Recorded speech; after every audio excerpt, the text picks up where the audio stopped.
Hey y'all, welcome to the Corona Diaries, episode number 42. My name is Rivers Langley, and I am kicking it all by my lonesome at the moment, but never fear, in just a second, we're going to call over to West Hollywood and speak with our friend, co-host of this damn show, Carter Glasscock. He's actually been quarantining over at his girlfriend's house for the past couple of weeks. They went to a few BLM protests around LA, and we're now doing the safe thing and quarantining and social distance and all that good stuff. But, thanks to the miracle of modern technology, we're going to be hearing from Carter in just a second. So never fear on that front. As far as Sam goes, for those of you following at Slam Harder on Twitter, you sort of know what's going on right now as far as Sam goes. He is going to be back as soon as he can. And for those of you that are following us over at patreon.com/thegoodspod, Sam Harder gives out his real phone number in every episode. So if you're a patron and you've got Sam's number, shoot him a text. I'm sure he'd love to hear from you guys while he's trying to feel better.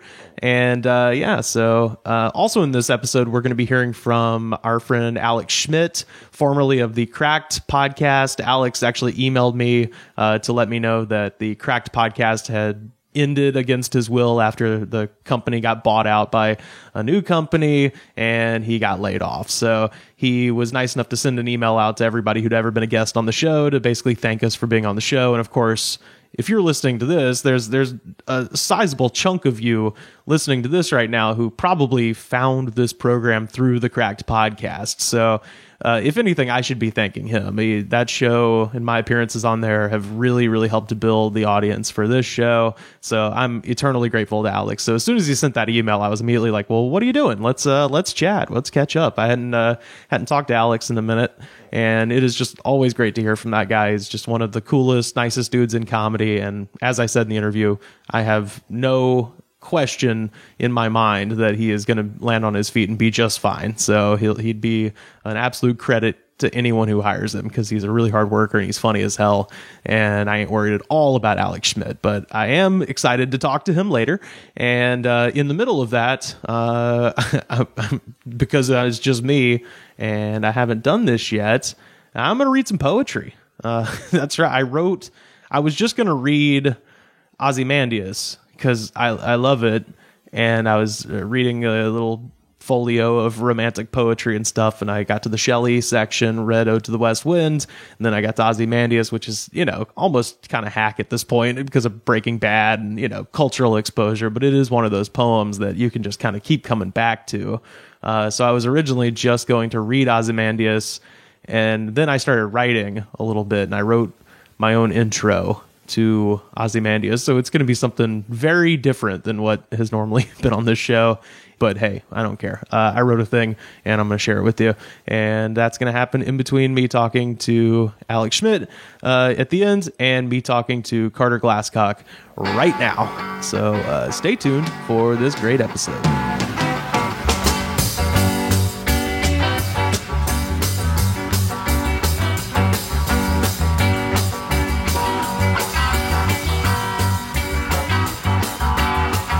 All right, calling in all the way from West motherfucking Hollywood. West Side. Comedian, entertainer, Carter Glasscock. It's me. Remember me? America's bad boy, some are calling him. Yeah, I can be a bit of a bad boy. I got a real naughty streak. I need to be spanked, I'll tell you right now. It's no good. It's no good. Well, yeah, what's been going on, man? I went away one weekend to Carly's house and haven't returned. Well, the thing is, I've been going to those protests and... Wait, there have been protests? Yeah, it's been about...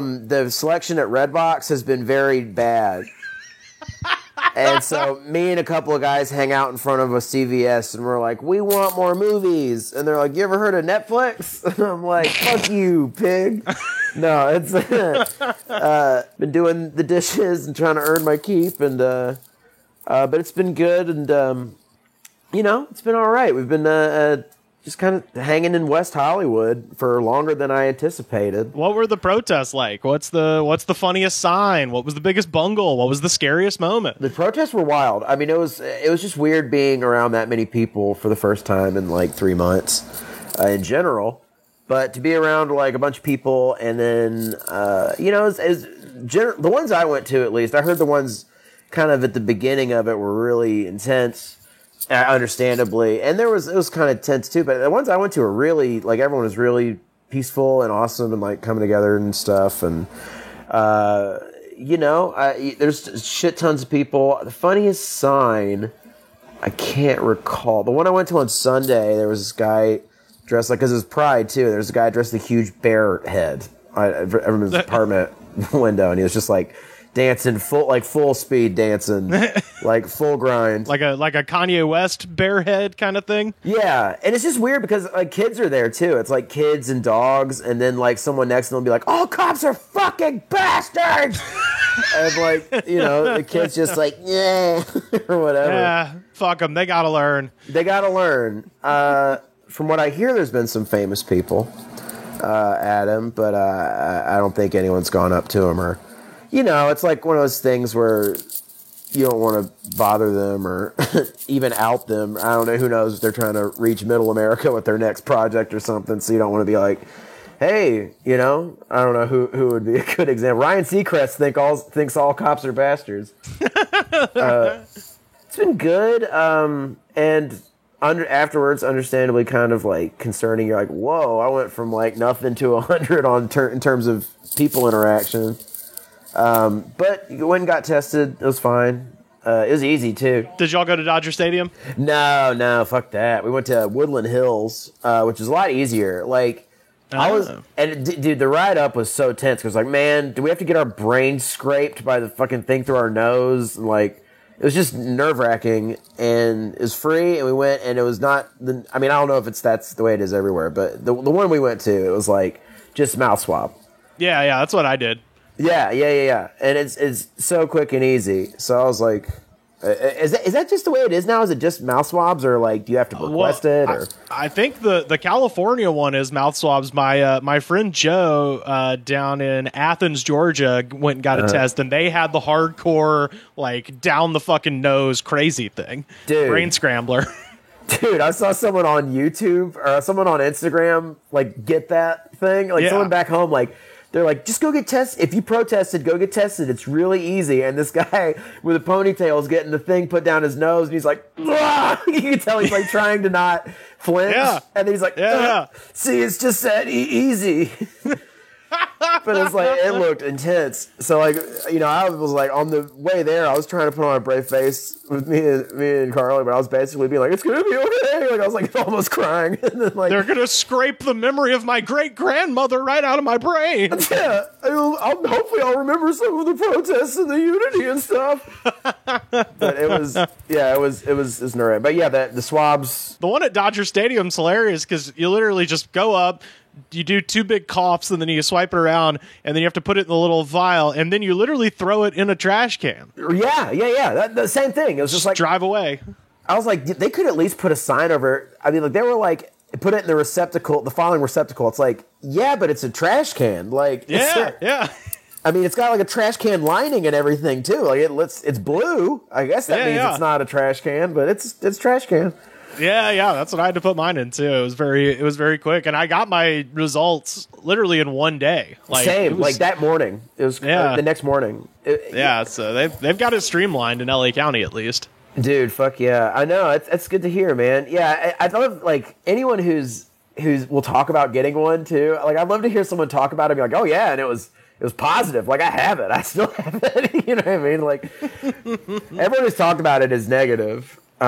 Which is good though, so it's made it a lot more, I don't know, it alleviated a lot of my stress about being out in public and shit. But in terms of like, the police, like there's definitely, like the last one we went to, there was like a huge line of cops and there was like 20,000 people out there. So it was like kind of inching closer and closer to the cops. And I was just like, man, fuck, I hope nothing happens. 'Cause as it turns out, cops don't understand the concept of peaceful protest or oh yeah, they hate it. They hate it. They fucking hate it. They really hate it. And they've just been acting out since all this started. They've really don't mind a kerfuffle. Oh, man. Well, I wanted to run by, as long as we're on the topic, have you been following the Shake Shack story? I just heard about it today. I want to read the article, or a part of the article, and then we'll chat about it. Monday night, 3 NYPD officers became ill after they drank milkshakes purchased at Shake Shack. The officers were taken to a hospital where they were treated and released.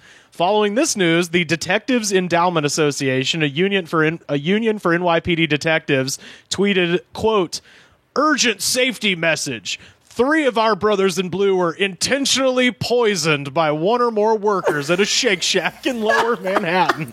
Oh, God. DEA president, and this is one of those, you grow up in a certain neighborhood and you're either going one of two ways. DEA president Paul DiGiacomo said in a statement, DiGiacomo, quote, "Yeah, the police in New York City and across the country are under attack by various criminals who don't like us because of the uniform we wear. They're emboldened by pandering elected officials. These cowards will go to great lengths to harm any member of law enforcement. Therefore, officers must be more vigilant than ever." He went on to urge them, quote, "Do not buy food from locations unknown to you." Oh, my God. So that was the Detectives Union. And then the biggest assholes in New York City, the Police Benevolent Association of the City of New York, the PBA, the city's largest police union, bolstered these allegations, claiming the toxic substance found in the milkshakes was believed to be bleach.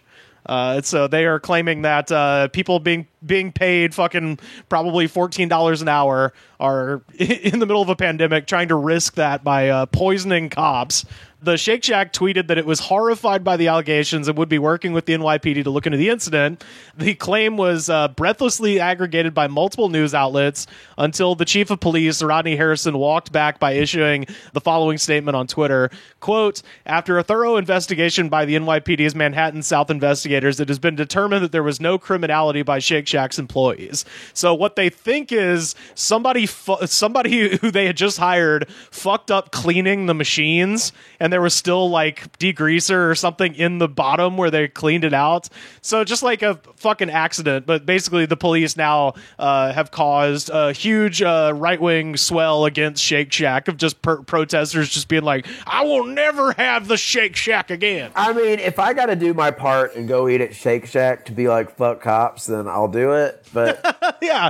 According to a hilarious Vice article entitled, quote, "How stupid do cops think we are?" Police officers across the country have previously made false reports about food tampering at fast food restaurants.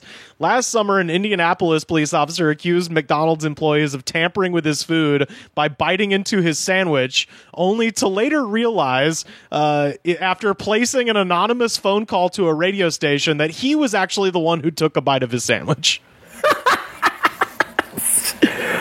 So I forgot. Between all of the dangerous assignments I'm sent on, everyone I have to, in the line of fire, every day. What I'm supposed to just remember if I bit my own sandwich or not? Fuck you. Yeah, that's like that Nate Bargatze bit. I go to McDonald's a lot. I take buddies. I got a buddy of mine that's a comedian. His name's Luis J. Gomez, and me and Luis went to McDonald's to go eat once. I'm a big fan. And every time I take someone to McDonald's, too, they're always like, "Oh, I haven't been here in forever." It's like, don't act like I'm the one keeping them afloat, all right? Like people go in here. So me and Luis, we go in, we ordered our food, we take our food, we sit down at our table. And then Luis went to the bathroom. He left me alone with his food. So I was like, you know what? I'm going to play a prank on him. So I grabbed his hamburger, I unwrapped it, I took a bite out of it, and then I wrapped it back up, put it back down on his tray. So that's my big prank, right? When he comes back from the bathroom, I'll be like, "Dude, did they eat your burger before they gave it to you? That's crazy that they're doing that, right? Is that crazy?" It's a dumb prank. It's harmless. It should never leave the table. All that should happen is Luis should come back, he should open his burger. His first reaction should be to look at his best friend who's sitting with him, who also, by the way, dabbles in comedy, and just be like, "Hey, I just wanted to run this by you before I unexpectedly go freak out on this entire McDonald's." That's what I thought would go down. Just a little, "Hey, did you touch my food the only time I was out of my sight?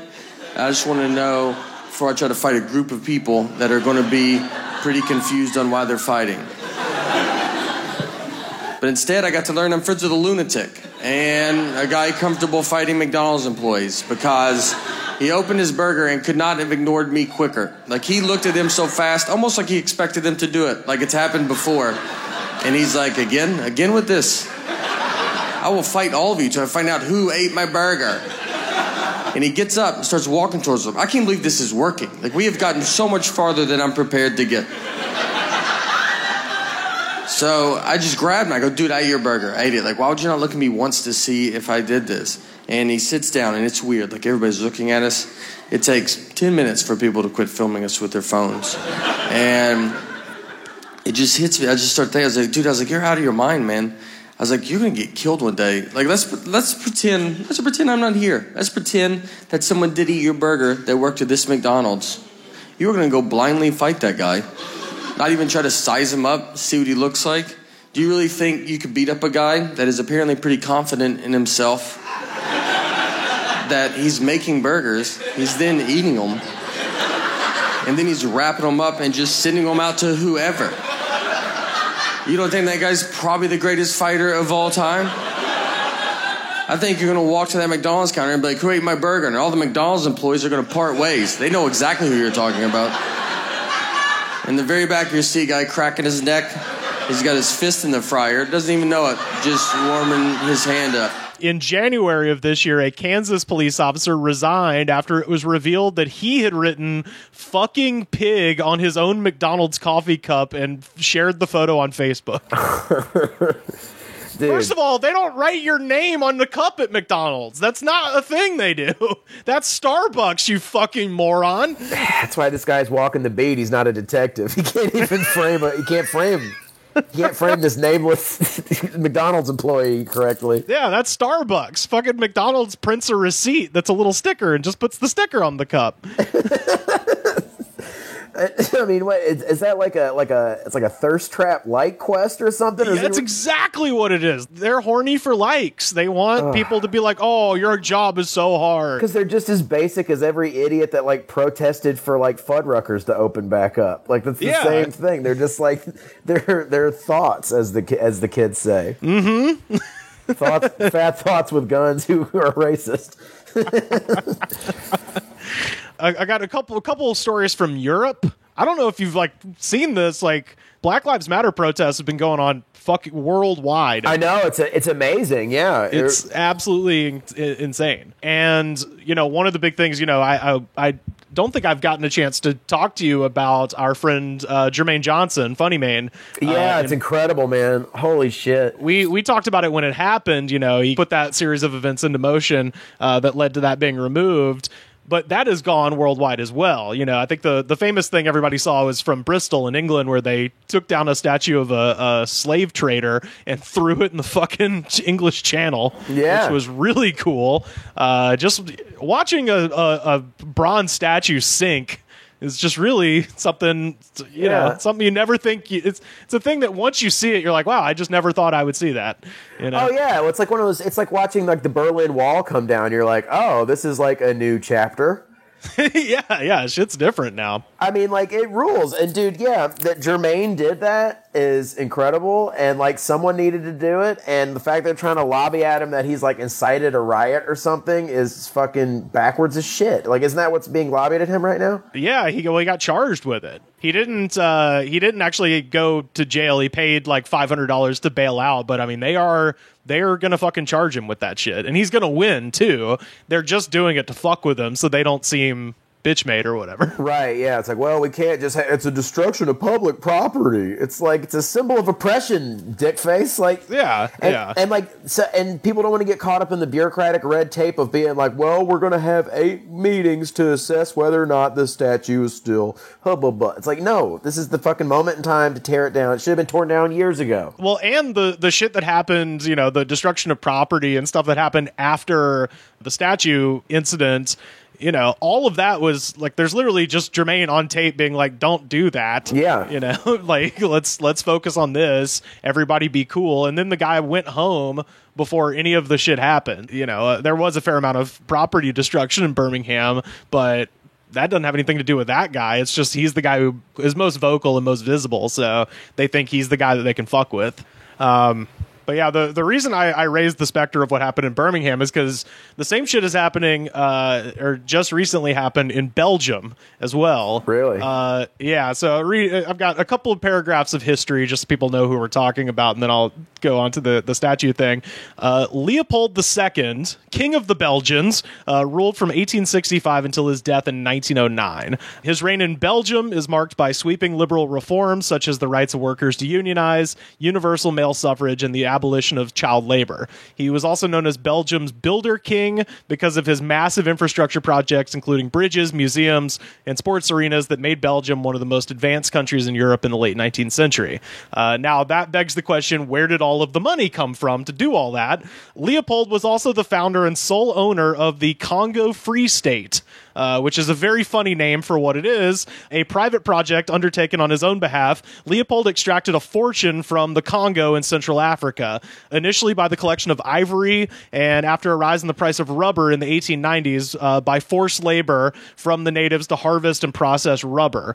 So during this time, an estimated 10 to 15 million Africans died as a direct result of King Leopold II. And slave labor, yeah. Absolutely, yeah. Slave labor, mutilated children, killed entire villages who failed to comply. Just an absolute fucking monster. Conditions in Congo actually led to the first ever usage in the press of the term crimes against humanity.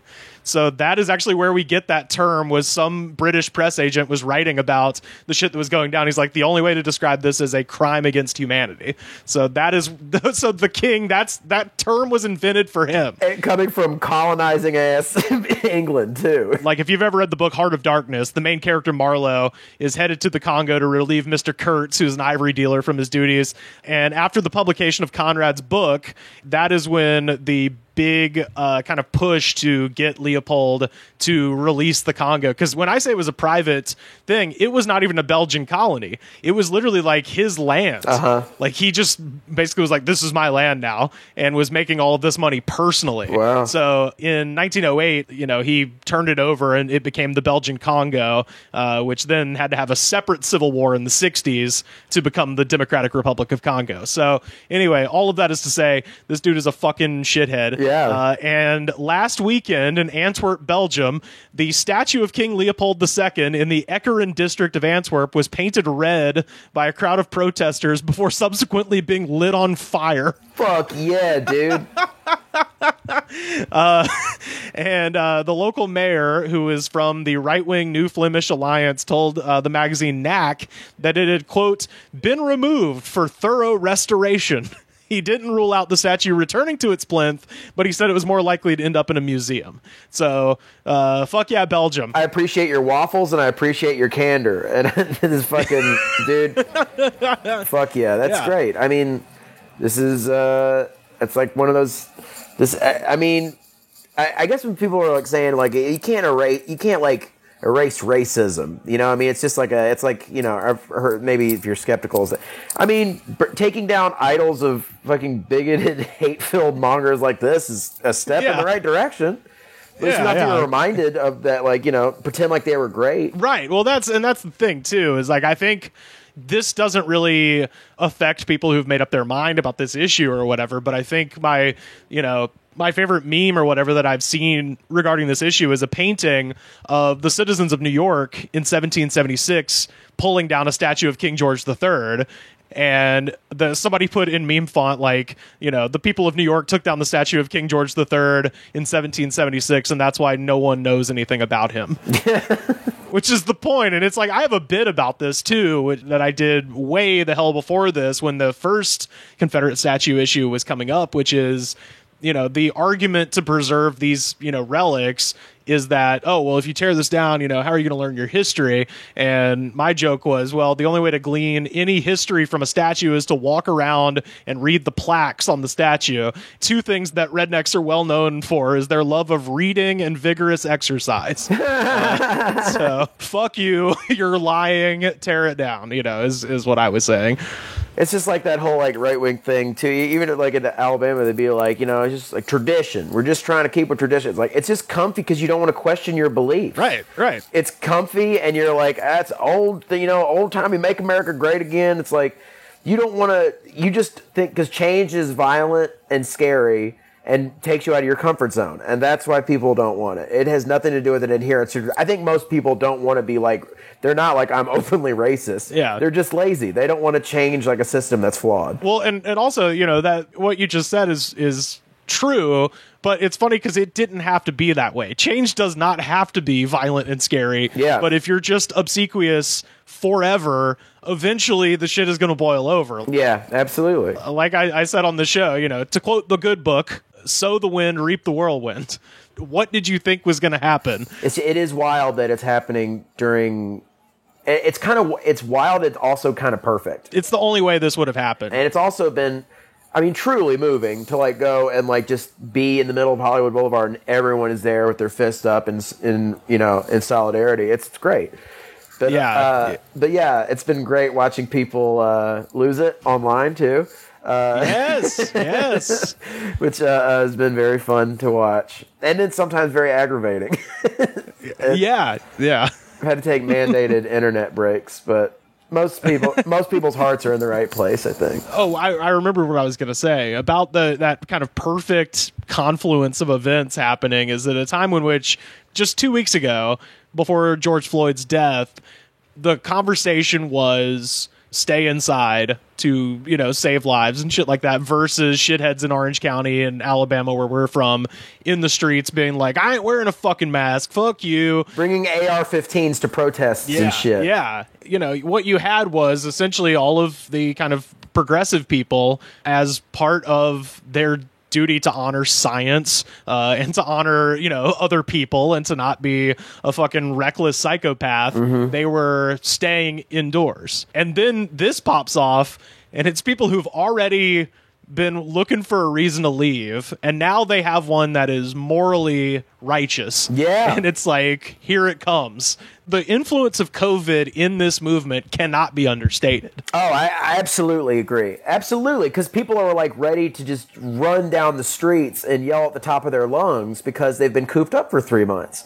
Yeah, and now they have a reason to do it. Oh, absolutely. And then you see that video and it's like there's no question. Yeah. You know what I mean? You also think of like the timeline. It's like, man, the primaries could have just been a few months later and we would have had Bernie like in that fucking spot. Yeah, well, the thing that this has showed people, though, is that electoralism is somewhat underrated compared to a mob showing up in the fucking streets. Like, I think this movement has gotten more done in 2 weeks than the Democratic Party got done in 8 years under Barack Obama.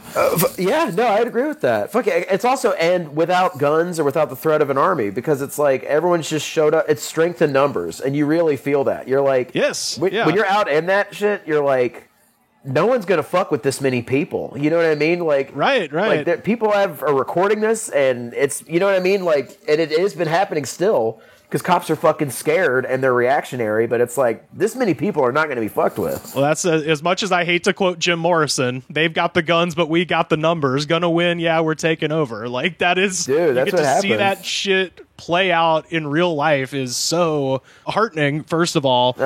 And second of all, hopeful. Because even if we get another 4 years of Trump, everybody now is kind of aware that we could just all show up in a giant mob and fuck with these people, and they will cave because ultimately they are weak.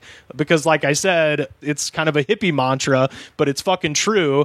We all love each other, and all you've got is fear. For sure, dude. Like, all you have is the threat of physical violence to us. Yeah. And when everyone stands up to that, and it's being documented, and people's, cards being pulled, people are being fired and charged with murder and shit like that, then it's less of an incentive to like cower underneath their boot. Right. Right. It's really wild that that it happened now. Yeah. I think Narado Moore, Birmingham comic, he put it well in a tweet where he's like, the same people who are out like protesting with AR-15s to open back up Ruby Tuesdays are totally fine with police shooting rubber bullets at us when you get out on your porch a second past curfew. Yeah. Oh, yeah. Oh, yeah. dude, curfew was the biggest pile of shit. And all that confusing shit, too, where they were trying to, they'd give, 3 different curfews, and one was in a different language. It's like they're targeting people. Oh, yeah, absolutely. But, again, it didn't end up mattering. The process has begin to get what we want. So while I will always be sad that we didn't get Grandpa Bernie, I am really hopeful that we now have brothers in arms. Fucking A, dude. And, hopefully people will be ready for stand-up comedy here in 2 months. Oh, my God. No, God, who cares? Yeah. It's, yeah, that venue that we made fun of so much with the guy who's just like, I will never fucking listen to the government. Yeah, guess what? He went out of business. Yeah, I heard. That venue's done. I heard. Buddy. That's, yeah. Buddy, yeah, it's like, you could have turned all that righteous anger towards systemic racism and corrupt police. Instead, you were just like, who gives a fuck about COVID? Yeah. If you just waited. It's like a lot of people, man. Yeah. Well, I got one last very, very short news story to share with you. Yeah, man. Yeah. This one is also from Europe. All right. This is from Der Österreich newspaper from Austria. Mm-hmm. Austrian police allege that on June 5th, a man behaved provocatively and uncooperatively during an encounter with Austrian police officers. According to the officials, as police walked past the man sitting on a park bench, he stood up and, quote, let go of a massive fart with full intent, they said. So, if you've seen Monty Python, he literally farted in their general direction. Whoa, dude. That is... I like that it was described in a police report as massive. Yeah, that's what it says. Let go of a massive fart, apparently with full intent. This wasn't a Corky Romano squeaker. This was like, my man was about to shit his pants if he had gotten up a second later. Well, I like that he says with full intent, as if there are farts that aren't fully intended. Oh, yeah. No, this is like he presented. Like you know what I mean? Like, he did everything short of getting on his back, grabbing the backs of his legs, and putting them behind his head, prison style. Yeah, I was kind of hoping he would do the Ace Ventura, like he bends over, he's like, I want to ask you a few questions. Maybe he did a few seconds of Ace Ventura before he let loose that fart. He's like, I want to ask you if you want to... The other quote is, so they say, he let go of a massive fart with full intent, and our colleagues don't like to be farted at so much. They ultimately decided to fine the man 500 euros for offending public decency, but noted that the decision could be appealed against. In the high court, are there wigs involved in this? I hope so. We don't enjoy being farted on so much. Thank you very much. What country is this? It's Austria. Yeah. Now is the time in courtroom where we give you a ticket for farting. Yeah, this is reserved for the bedroom and for greetings. This is not reserved for ticket giving. Before we begin our trial, you must touch my monkey. Touch him, love him. Oh my God! Yeah. So anyway, it's all sprockets over there everywhere. It's all sprockets, and solidarity, but it's all sprockets over there. We know that. It's all Rammstein and Sprott. Well, Rammstein's German, but you know what I mean. Yeah, close enough. Close enough. Well, shit, man. It's been fun chatting. Tell people where they can find you on La Infronet. You can find me on La Intronet at Carter_Glasscock on Twitter and Instagram. And I get the feeling that once it's all cleared with my body and everything, it's all safe, I'll be returning back to the goods. All right. Here in a few. I'll probably call you tomorrow, too. Shit, I'm not doing anything. Yeah, give me a call. La la la la la. Milkshake brings all the boys to the yard. Their like it's better than yours. Darn right it's better than yours. I can teach you, but I'll have to charge. Milkshake brings all the boys to the yard. And their like it's better than yours. Dang right it's better than yours. I can teach you, but I'll have to charge.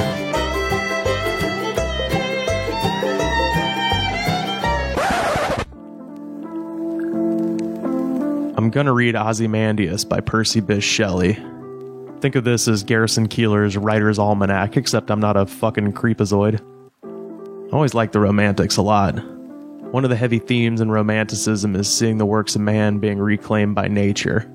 The Romantics would look at tree roots that were slowly pushing over an old Roman wall, and they'd consider man's impermanence. The impenetrable ramparts of Western Europe's greatest empire, now being toppled by a big-ass oak tree. This is kind of the whole point of Ozymandias, right? Impermanence of power. Like many of the romantics, I'm also an overeducated, chubby white guy who likes to take a walk every once in a while. Though I'm not nearly as good at writing about it as those guys, but I digress. I particularly love a good nighttime beach walk.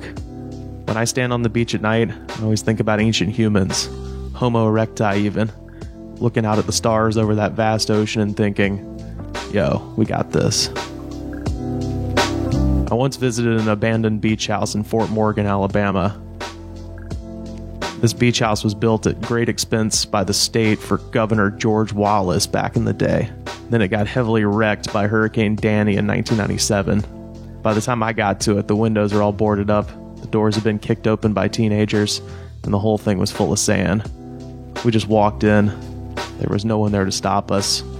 Wallace had been down in the red clay for a decade at that point. We were trespassing inside the house of one of America's biggest villains, and he couldn't say shit. I am George Wallace. Look upon my state-funded beach house, ye mighty in despair. Fuck you, George. We went inside and had beers in the living room. The Romantics were obsessed with this concept of English philosophy called the sublime. I think the definition's gone through the wash a dozen times, through Immanuel Kant and a bunch of others, but I've always heard it described as that simultaneous rush of emotion that comes over a person when they behold something that is both beautiful and horrifying. Kind of like standing on the beach, thinking about that ancient, rolling, inky black sea that I mentioned earlier. The English philosophers all seemed to hit on this idea of the sublime when they were traveling through the Alps and saw big mountains for the first time. They were blown away by the sheer vastness of the land. Then they'd see something like a huge storm pass over the Dolomites and into the valley where they were standing, and they'd run away, leaving a trail of daddy's money in their wake. As much as I love literature, I love history more, and I view the central lesson of history as falling very neatly into that sublime category. It is simultaneously beautiful and horrifying when you look up, staggered in the shadow of that mountain of everything that came before, and suddenly you realize that people are pretty much the same, and we pretty much always have been. You want to talk about a thought that's simultaneously beautiful and terrifying? That one's a summer thunderstorm in Alabama. Sit on the porch, enjoy the smell of the rain, and just hope today isn't your day to reap the whirlwind. By the way, I heard Alabama's most recent ex-governor siphoned off $2 million of the state's BP oil spill relief money to fix up that beach house for himself. And then he went and got fired for being a reprobate shithead. Robert Bentley was certainly an asshole, but he's got nothing on Wallace. The good news is that Wallace could stand in the doorway and block up the halls all he liked, but he could not stop September 13th, 1998, when he died and everything just kept going. The lone and level sugar white sands of South Alabama blowing around and stretching like time over everything. I'm sure that house in Fort Morgan looks nice now, but when I saw it in 2008, Wallace's abandoned beach house struck me as kind of funny in its decrepitude, especially considering what it represented. Just as I imagine the ancient, empty proclamations of the God King Ozymandias, as related to Shelley's Traveler, struck his audience kind of funny in 1818 when he wrote this. I met a traveler from an antique land who said, "Two vast and trunkless legs of stone stand in the desert. Near them, on the sand, half sunk, a shattered visage lies, whose frown and wrinkled lip and sneer of cold command tell that its sculptor well those passions red which yet survive. Stamped on these lifeless things, the hand that mocked them, and the heart that fed. On the pedestal these words appear.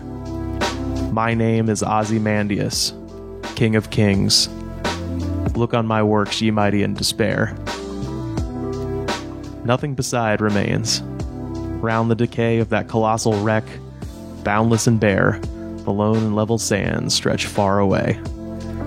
Or, as Groucho Marx said, time wounds, all heals. Let's talk to Alex Schmidt, formerly of Cracked.com.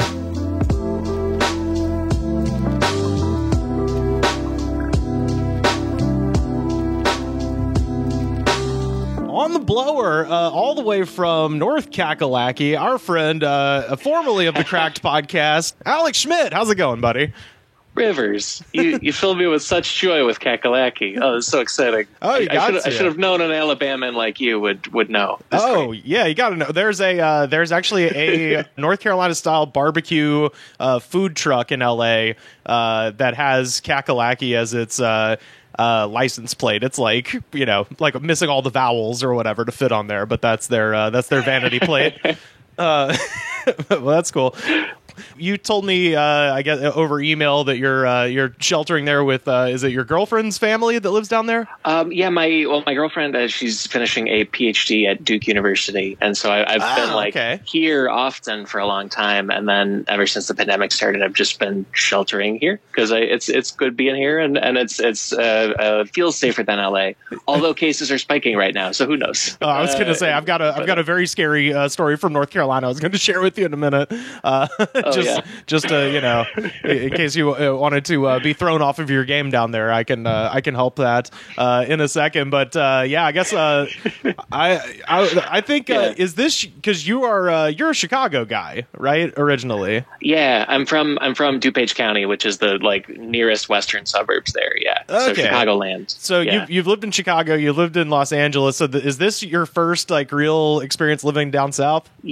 Short answer, yes. I have an odd thing where just by total coincidence, my grandparents, who are still around, my mom's parents, live in Raleigh. They're all from Iowa originally, but they live in Raleigh, North Carolina. And so every year we would drive down and come see them and stay for the night in Kentucky in between on the drive. And then, so I've been to North Carolina a whole lot, and it's probably the southern state I know the best. Okay, gotcha. Yeah, North Carolina kind of has a weird Florida thing where people just move there. Yeah. It's one of those states because I've heard a lot of people one of my friends, her in-laws, they lived in San Diego forever, and they were just one day we're going to Asheville, and you're like, what? Okay, weird. They were retired. So I think it's I don't know. I think it's maybe Florida for people who are Florida's too intense for them, so they settle for maybe North Carolina as a place to retire. Yeah, I think it's if you want a lot of the pluses of Florida, but you're not that interested in the beach, because also other than the Outer Banks, which people I think visit more often. Yeah, the rest of the main places in North Carolina are the Research Triangle, Raleigh, Durham, and Chapel Hill, and then Asheville out in the mountains there. And also you have Charlotte, but nobody goes to Charlotte. So it's it's the Research Triangle and Asheville are the places. Yeah, I have one of my closest friends in the world who we've had on the show. Actually, he's a musician and an author. Goes by the name of Johnny Mose. He lives in Charlotte, and even he is there's nothing. There is nothing to do in this town. I thought I picked a fight for a second. No. I went, and it was just truly, and I think I said this on the podcast, truly one of the strangest cities I've ever been in. There appeared to be no rationale to the way anything was laid out. It seemed like it was kind of similar to LA. The fast way to do anything would be to drive through what seemed like hundreds of suburbs to get to where you were going, instead of just driving straight there, which is interesting because it's the hometown of NASCAR. You would think if anyone knew how to get places quickly, it'd be fucking Charlotte. And they love that NASCAR element. I'm a Chicago White Sox fan, and just coincidentally, a bunch of their farm teams are in North Carolina, and one of them used to be named after Dale Earnhardt, and it was in Kannapolis, right next to Charlotte. Were they called the Intimidators? Yeah, and then they changed it recently. Oh, okay. But good call. Yeah. But you're absolutely right. Charlotte, you're when you're driving into Charlotte, you see a downtown, and you think oh, there's some tall buildings there. That must be it. And then once you get closer, you're just suddenly in an endless suburb and confused. I don't know how it happens. I had that exact experience where my GPS was telling me I was in Charlotte, and I'm like, where's the fucking town? And then I just pass a stand of pine trees, and all of a sudden it's just there. And you're like, what? Why did they build this city here? What is this place? My friend who lives there lives in... It's weird because it is just these series of interlocking, sprawling kind of suburbs, and a lot of them have golf courses as their centerpiece. And my friend lives in, if you just turned onto his street, you'd be like, oh wow, this is a great neighborhood because it's got a golf course in the middle of it, and he lives in like one of the townhouses right when you enter it. And then he explained to me what it is he's like, yeah, there's all these like beautiful like golf cart trails that go through the woods that you theoretically could walk, but he's like, me and my wife never walk down them because this whole neighborhood is just where like doctors and rich people stash their heroin addicted fail children. So it's like these huge houses that are just shit in the yard, like trucks up on blocks in front of these McMansions, because it's just all of these like, pilled out like zombies that are the children of the rich people in Charlotte. So he's like, yeah, my neighborhood's low key kind of dangerous because there's a bunch of like, rich kids with a credit card who can get them out of any situation just wandering aimlessly in this place. So I know this is not a call-in show. I feel like somehow the mayor of Charlotte is going to start yelling at us. I don't know how they're going to do it, but somebody from there is going to be like, you assholes. I mean, listen, I'll gladly give the mayor of Charlotte my number and we can discuss. Although they did, shout out to NASCAR getting woke. That's cool. Yeah. And completely unexpected. I'm into it.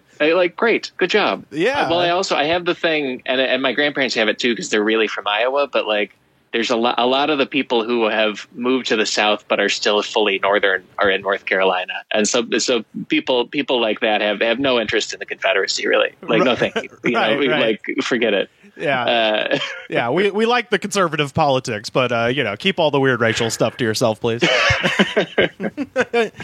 Well, so this is, kind of your first or somewhat experience living down there. What's been the food situation where you're at? That's something I'm always interested in, is new places that people move to, and what kind of food stuff they get into. So Durham's interesting. It's like Durham is very cosmopolitan and has a really, really booming food scene in like a general way. So there's a lot of good food, and also as far as like region specific food, like I'm super into a bunch of restaurants in Durham that just do like exciting, general exciting foods, like basically LA.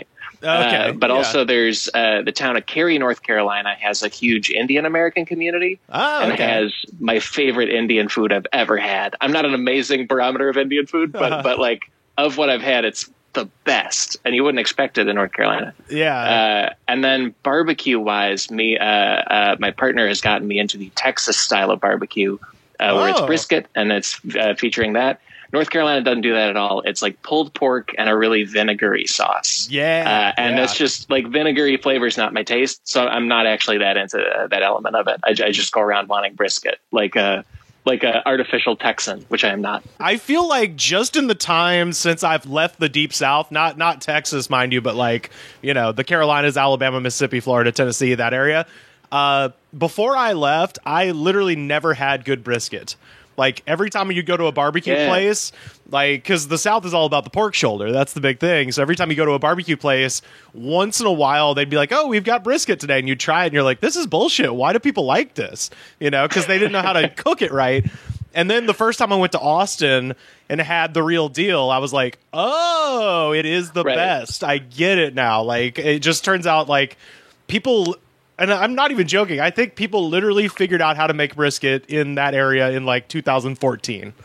People have been cooking that shit like that in Central Texas for hundreds of years, and Alabama, Florida, the Carolinas, and Mississippi just figured it out recently. Yeah, and I had that amazing Texas kind before I had much of the North Carolina kind, so I was ruined. I was like, no, I don't want this like acidy pulled pork that you found somewhere. I want a brisket that you have roasted endlessly by getting up at 3 a.m.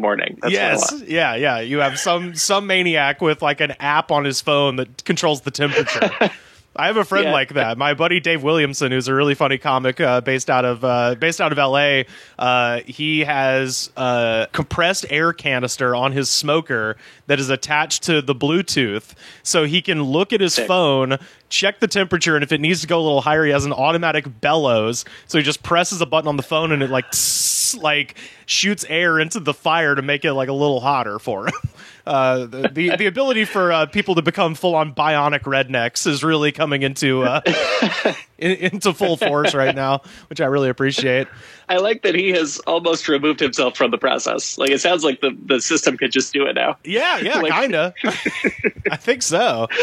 Well, I was going to ask, when did you get to North Carolina? Like, were you already down there when the pandemic started, or what was the process of getting down there? So I had a like work related trip the last week of February to New York City, and then I was the only person I knew in that trip experience who seemed to care about the virus. And then I had to go back to LA, and then I like immediately went to North Carolina from there. And so it didn't start with me here, but I think I timed it good, and I just was fortunate and didn't happen to catch it. If it had been like a week later, I might have been in danger, but I lucked out. Okay, I was wondering if you were one of those people that took advantage of like the $35 plane tickets to Charlotte and shit like that.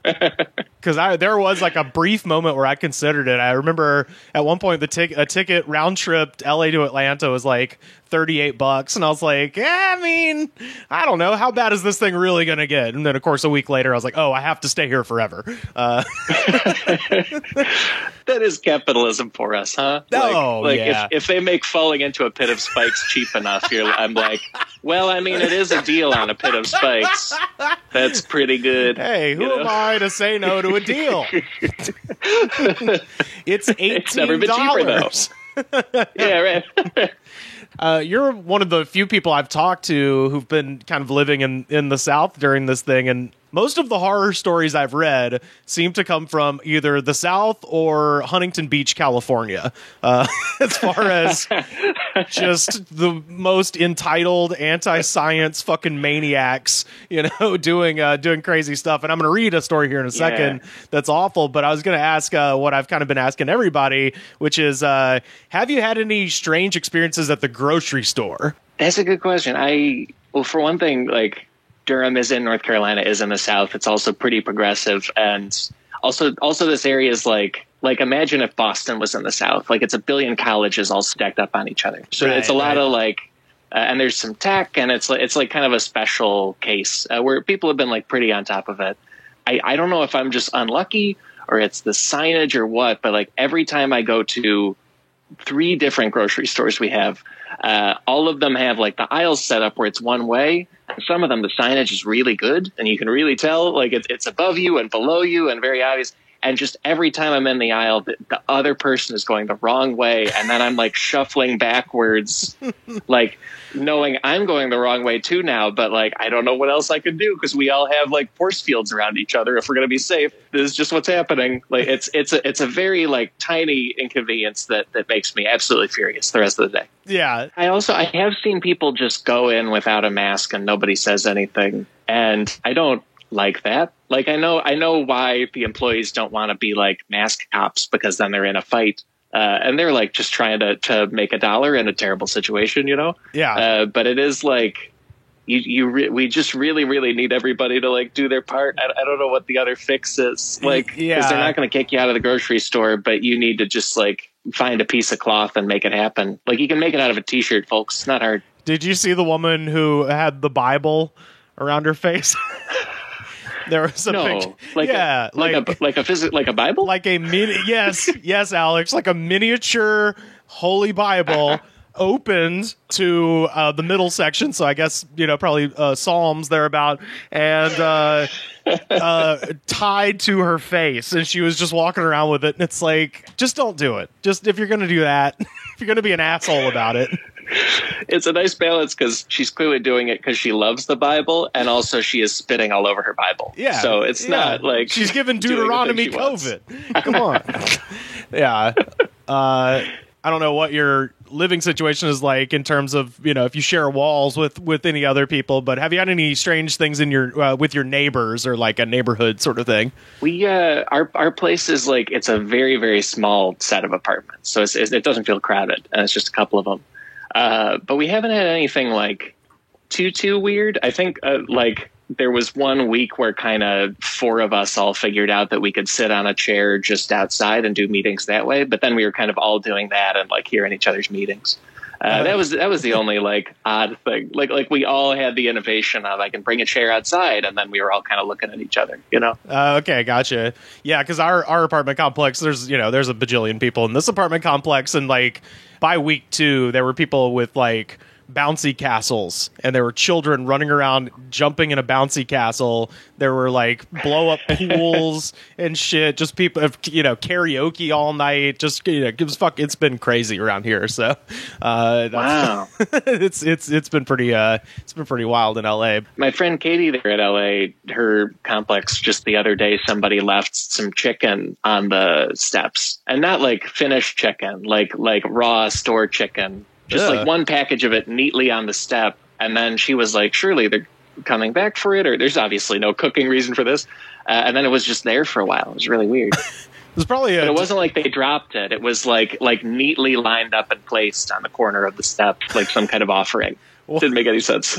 Weird. I almost think that might have been some kind of weird DoorDash or Postmates situation. Maybe like somebody left an order that I don't know. That's real. Yeah, that's real strange. Because I came down. That's a better theory than any of mine. Yeah. I don't get it. Because I came downstairs and there to check my mail, and in front of our door there were just 3 20-ounce Coca-Colas just sitting there. and it was same thing. I'm like, I think it's got to be a DoorDash thing or a Postmates thing, but it's like I thought you were supposed to hand it to the guy, but whatever. That's cool. Well, I guess I was going to run this one story by you just because this is very near to where you are, so I'm going to try to freak you out here. So this is fear. Let's do it. This is from Raleigh, North Carolina. As public officials consider making masks in public spaces mandatory, Ashley Smith, co-founder of Reopen NC, is promoting a concerning these people, quote, "burn your masks challenge." She says, quote, "As you know, we are a group that is completely against mandatory anything. We are for personal liberty and the Constitution and personal freedom." This is a video that she shared, by the way. Smith then proceeds to light her mask on fire and burn it in a frying pan. Listen, just as a Southerner, this video pisses me off because she burns it in an iron skillet. And it's like, those things are made of plastic. You're ruining the perfectly good skillet. You fucking maniac. It says, the challenge is sure to offend medical workers and health officials who depend on masks and other PPE to limit the spread of COVID-19. Governor Roy Cooper said Monday that requiring people to wear masks in public to limit the spread of COVID is absolutely in discussion, and Wake County commissioners are already considering such a mandate. The Raleigh City Council plans to vote Tuesday on the measure, and masks are already required in Durham and Orange County. But yeah, anyway, this woman from your neck of the woods is burning masks. So I was going to run that by you. Well, one thing that jumps to mind, I'm glad I mentioned I'm a White Sox fan, because being a White Sox fan has taught me that dumb conservatives are not good at burning piles of things. Because folks, Disco Demolition Night. Yes. When I was a child, Disco Demolition Night was a night in the 70s when the White Sox were going to play a doubleheader, but they tried to burn and explode a bunch of disco records on the field in between the games. Yes. And when I was a kid, I was told, oh, this is just like a wacky bit that they did in the 70s. Haha. And I have later come to learn it was basically an anti-gay rally. And black, too. Yeah, black people. Yeah, sure. It was a white supremacist rally. Yeah, this was like a bunch of like crazy Bridgeport, Chicago people who like just really don't like people who are different from them. And they did a terrible job of burning the records. The field was destroyed and the White Sox had to forfeit the second game. So if these people are going to burn masks, you're exactly right. They're just going to ruin their kitchenware or like accidentally catch their house on fire or something. Go nuts. Go ahead, folks. What was funny is in the video, because I watched the video, and the woman in the video explaining, the campaign stuff, she's just like, now remember, don't light your masks on fire inside your house. And I'm like, I like that she knows her audience enough to be like, hey, you dumbasses, don't light your masks inside your house. So at least she knows who she's talking to. Yeah, because also I feel like maybe North Carolina is instructive for people where I feel like there have been two kinds of U.S. states in all this. And one of them is where it's like Georgia or Florida, where it's a pretty Republican state government and they're just like going for it. And so then the Reopen people are just like, hell yeah, electric guitar solo, like great.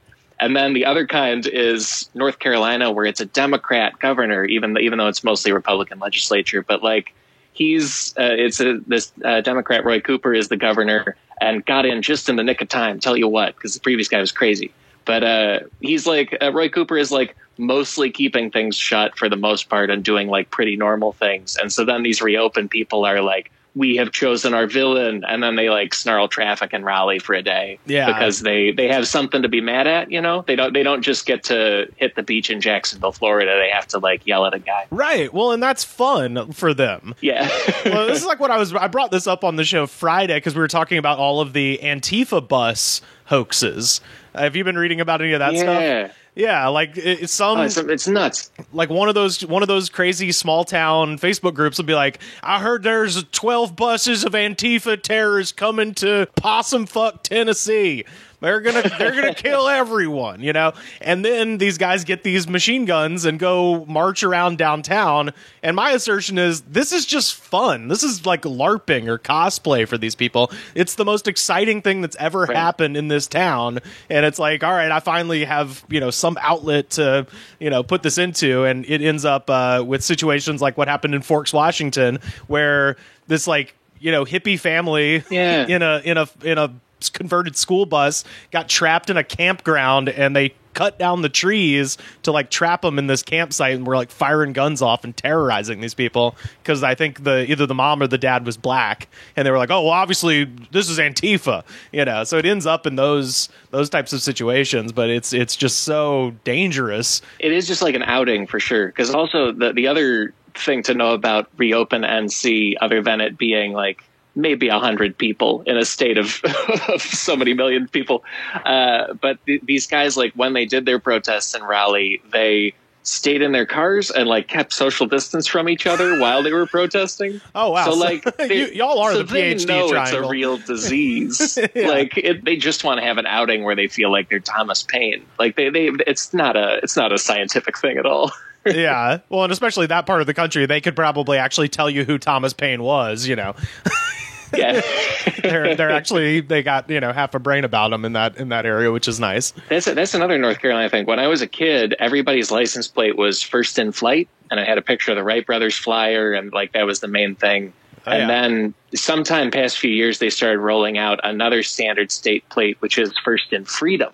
And then it references like the Regulator War and another Declaration of Principles. They were both before the Declaration of Independence. And it's basically a plate to say like, oh, other states think they were part of the American Revolution. We were the revolution, baby. And it's a very like conservative Thomas Paine kind of thing they're doing. As soon as you said First in Freedom, I was really hoping it was going to be a reference to like the Woolworth's lunch counter sit-in or something, you know, which I believe is North Carolina. Yeah, but no, let's go. It's a wonderful state, but there's definitely an outlet for people who want to be as like founding father conservative as they want to feel, you know. Like they can kind of do that. Yeah. Oh, that's every state in the union, man. It's it's true. Yeah. As I've talked about on this show before, my favorite North Carolina thing is for the Revolutionary War is the Battle of Kings Mountain, where the British commander was like, "You'll never get me off this mountain," and then they killed him and buried him there. North Carolina's, you know, they got some fun history, I guess. Oh, that rules. Yeah. Last thing I'll ask you about, and this is a little more fun, what stuff have you been watching during this time? That seems to be the thing everybody's been doing, is getting caught up on hopefully on some good TV or movies. Yeah, borderline the most exciting thing lately has been discovering Avatar: The Last Airbender. Have you seen this show? I remember it's a Nickelodeon show, correct? It is, and it's like, so I like young adult fiction in a general way, you know, like it works for me as an adult, you know. Avatar: The Last Airbender is like some of the best young adult fiction I've ever seen. It's amazing. It's 3 seasons. It's all on Netflix right now. And it's just this epic adventure that is very creative and like very fun and also very serious while still being consumable by anybody of any age. It's great. Nice. Yeah, I know we've definitely got a few listeners that are into Avatar, because as I scroll the avatars, I see quite a few avatars from Avatar. So yeah. So I know Avatar's all the way down. Yeah. Yeah, absolutely. So I definitely know of it. That's something to for me to check out, though, I suppose. Yeah. I think we also watched Love Is Blind on Netflix. That was some wacky fun. That's the reality show, right? Yeah, it's the one where they're in the pods and they can't see each other, and then they get engaged, and then they have to like ramp into getting married after a few weeks. Yeah. And I don't watch a ton of reality TV, but that was a fun one. And like it was kind of like 4 or 5 reality shows at once. I feel like I saw The Bachelor and a couple other things, in one go. Yeah, I think my roommate, comedian Emily Faye, was watching that and was remarking that all of the men on the show were ugly. That's what I know of that show. Is apparently it's just really gorgeous looking women and then a bunch of weird, ugly, normal looking guys. I kind of thought that too. This is good. Okay, I hadn't heard anybody say that, but that was kind of the vibe I was getting. Yeah, just very, very average men who have awful personalities, and then and then the types of women who would go on reality dating shows. So it's just awful people all around. There's also, and other people would know better, but there's one guy who gets in like a love triangle, and honestly, there's like 3 women fighting over him, really, and so it's more of a square or whatever. But it's this one guy. All the ladies are like, I'm obsessed with Barnett. I can't get enough of Barnett. Crazy. And I saw somebody tweet something along the lines of like, if you have been to college in the South, you've met like 100 Barnetts. I don't get it. Like, This guy is just a fella. I don't understand. I think that must have been, I think that was the guy that I was on the screen when I walked in, because I haven't sat down and watched it, but fine. I was like making dinner while it was on, and I do remember having that thought of just like, oh yeah, I think I know this guy from Alabama. Like he seems just very normal.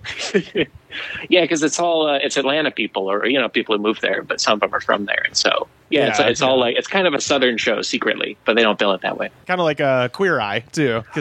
Although that's in Philly now. This new one. Oh, is it? Okay, I just know the last season they filmed in Atlanta, and it featured 2 comedians who I know were on different episodes. Wow. Yeah, they were the schlubby straight guys that needed fixing. So that's a thing I don't know. Like, is Atlanta sort of a mecca for comics starting out in Alabama, Mississippi, Florida, that area? Oh, it's the hub, right? Because I grew up in Auburn, which is about 2 hours west of Atlanta and about 2 hours south of Birmingham. So I kind of had dealer's choice as far as where I would kind of go and perform.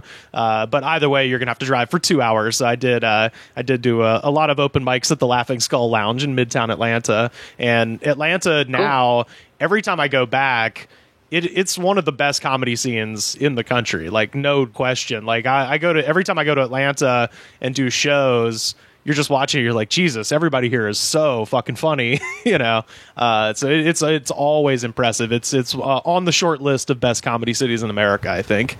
And that's awesome. And the guy they featured on Queer Eye, him and his brother are both comedians. They're both real funny. The Galwa brothers, Paul and Joe. So, and they're good chefs too. I think Paul Galwa works at a restaurant in Atlanta called the Albert. So if you're ever in ATL, go get a burger at the Albert. It's incredible. Oh shoot. And hopefully curbside or something if you can, like, because a lot of places are like still open that way. Like, that's the other thing. It's like, oh, what have we been eating during Corona? Like a lot of the same stuff. Like we go to the same grocery store, and when we get takeout, we feel like heroes. So it's kind of the same.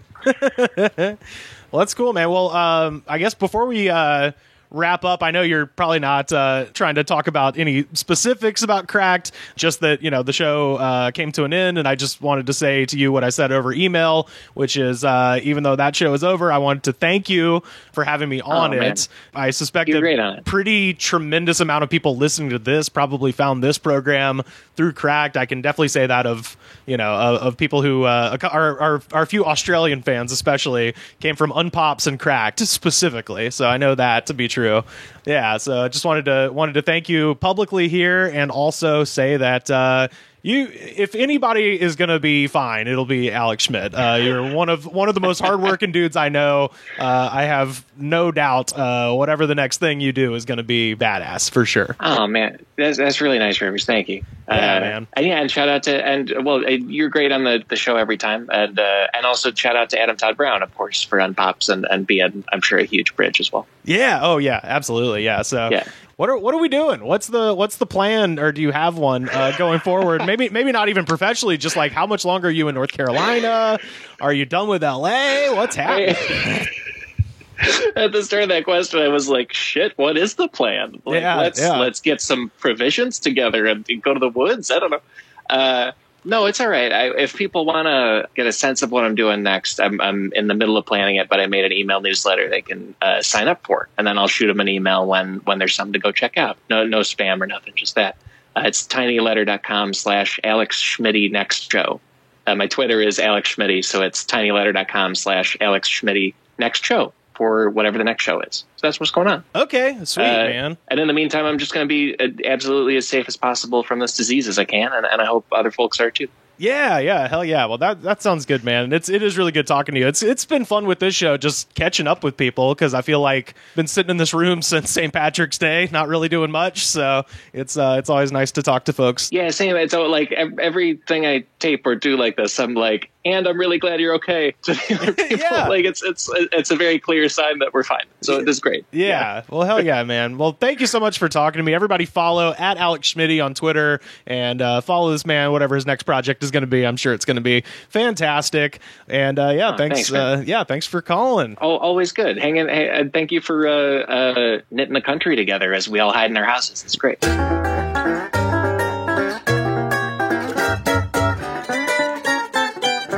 And that, of course, is the one and only Alex Schmidt. Thank you so much to him for calling in. It was great to hear from Carter again. We're going to be hearing from him tomorrow, as well as professional wrestler Darwin Finch. So can't wait to talk to him about the state of wrestling as it relates to COVID and all that good stuff. But yeah, that's it. That's the show. Follow me on Twitter and Instagram at Rivers Langley. Of course, you can follow Sam at Slam Harder. And like I said, if you follow us on Patreon, shoot Sam a little get well text. I'm sure he'd love to hear from y'all. Carter is at Carter_Glasscock. And that is the show. We'll see you next time.